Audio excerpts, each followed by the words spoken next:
Hey guys, Dahmer School stuff here, and this is just a crazy random idea that I decided to do. I was just recently playing Record of Avarice War Zero, and I was like, you know what, I really do like strat RPGs. I also like dungeon crawl hack and slashers.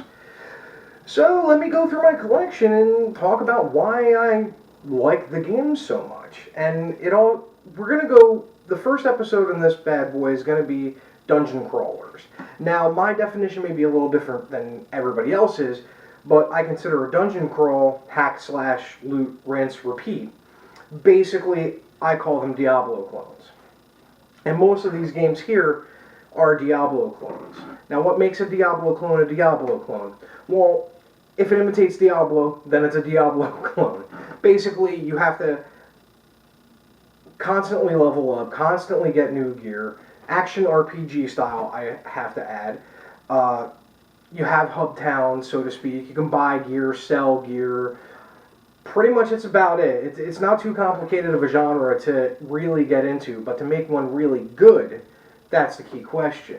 So we're going to go through some of my collection, and also we're actually going to look at my Xbox Live purchases as well, because I've bought a couple for that specific bit. But we're going to start off with the game that got me into it. I've already told stories about this game, but if you haven't heard, the game in question is the first Diablo. I remember playing this game at a friend's house. I was staying over for a week, and he literally told me, okay, I'm going to work, play Diablo, have fun, have at it. Next thing I know, it's like 10 hours later, 12 hours later, something like that. I'm still on his computer playing the game. I haven't moved.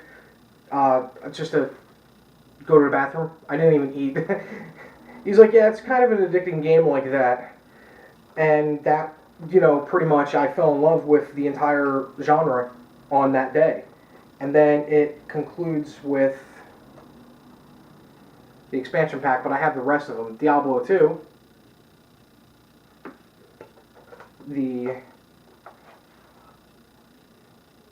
Lords of Destruction, and the base game. Neverwinter Nights almost came close to hitting that level. Came close. Then, well, I don't need the Diablo 2 strategy guide anymore. I actually got the Diablo pack that you can get nowadays for everywhere. With Diablo 1, Diablo 2, the expansion pack, the strategy guide. It's a great buy if you can get it, because I still think Diablo 2 is really good. A lot better than the third. The only PS1 game that I have, because I don't own Diablo 1 on the PS1 yet, I am looking for it, is a game called Darkstone. Darkstone came out well after the PlayStation 1's life cycle had happened. It was one of them budget titles. It was $5 or $10 new retail when it came out in like 2000. Yes, this game came out in the year 2000. And it was really late in the life cycle. I thought it was phenomenal. I plunked a lot of hours into this game because I was like, oh my god, I got a dungeon crawl Diablo clone on my PS1. And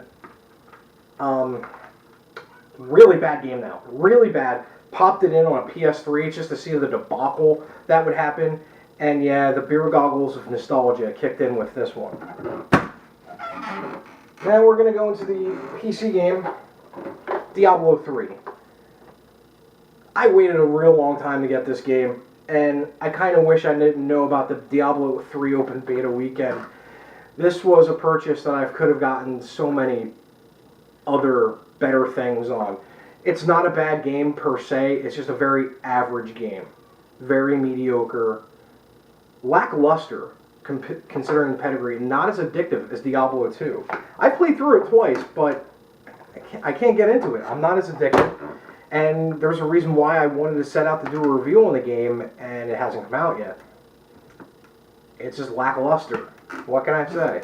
It's coming out eventually, but... Now, for the original Xbox, I have Dungeons & Dragons Heroes, which is kind of interesting. It's a co-op game. It's a very streamlined D&D dungeon crawl hack and slash Diablo clone experience. But it's fun to muck around a little bit for.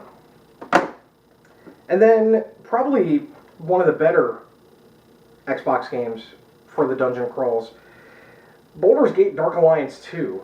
Sequel to Dark Alliance. Now, the Baldur's Gate games are drastically different on the computer, obviously, than they are on the console. On the console, I think Black Isle Studios and later Snowblind made a great executive decision, or a good gut call, to basically make it a Diablo flair to the game.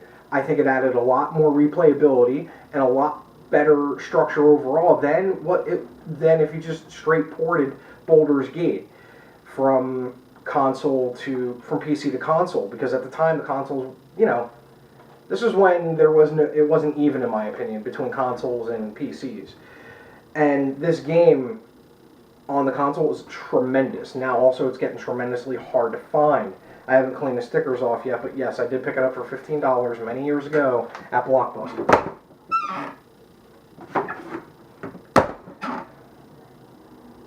Now the Xbox 360, we have what is Borderland Diablo-style gameplay, Marvel Ultimate Alliance.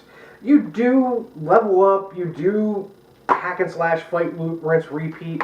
You also can collect certain items to collect, but it's as close to being as far away, if that made any sense, to being a Diablo clone than you can get. Fun, yes. The first one I thought was a lot better than the second one. But, once again, it's almost not a Diablo clone.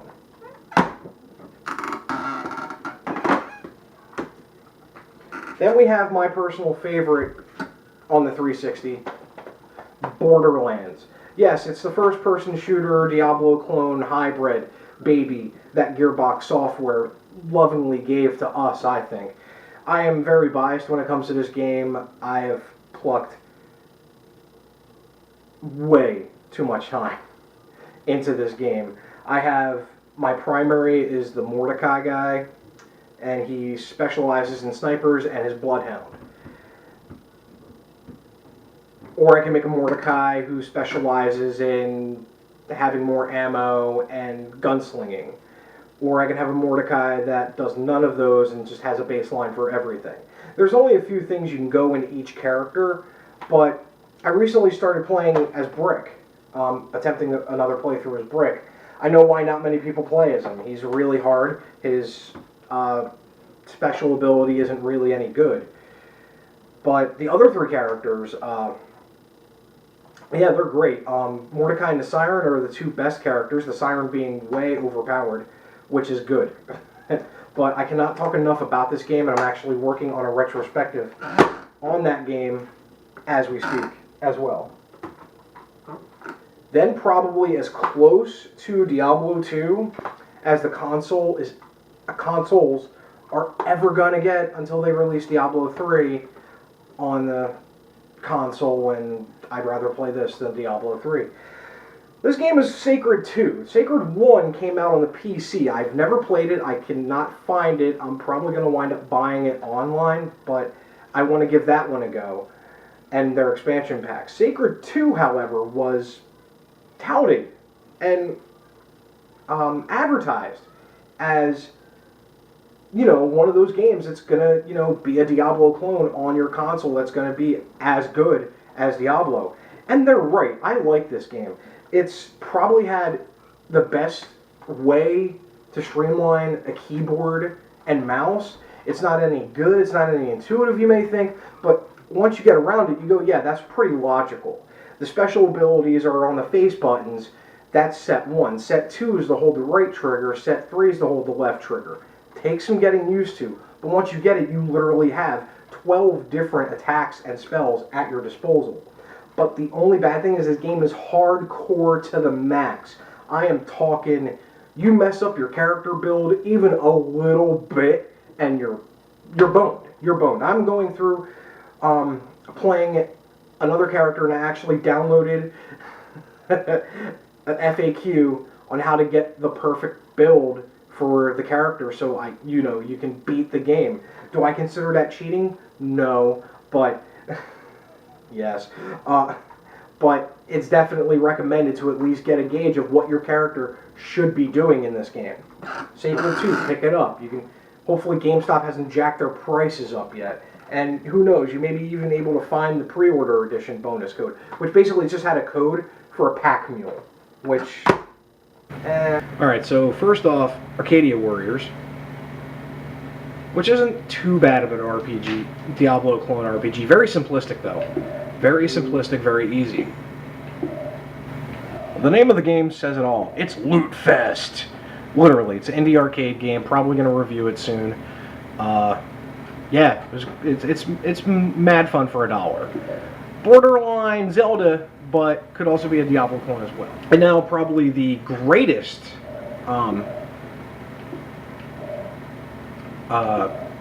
Diablo clone on the system, on the Xbox Live Arcade, Torchlight. Actually made by some of the guys who worked on Fate and worked on Diablo as well. So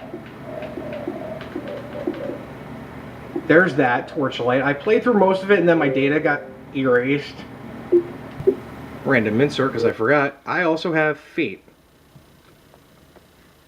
The first Fate and the Undiscovered Realms.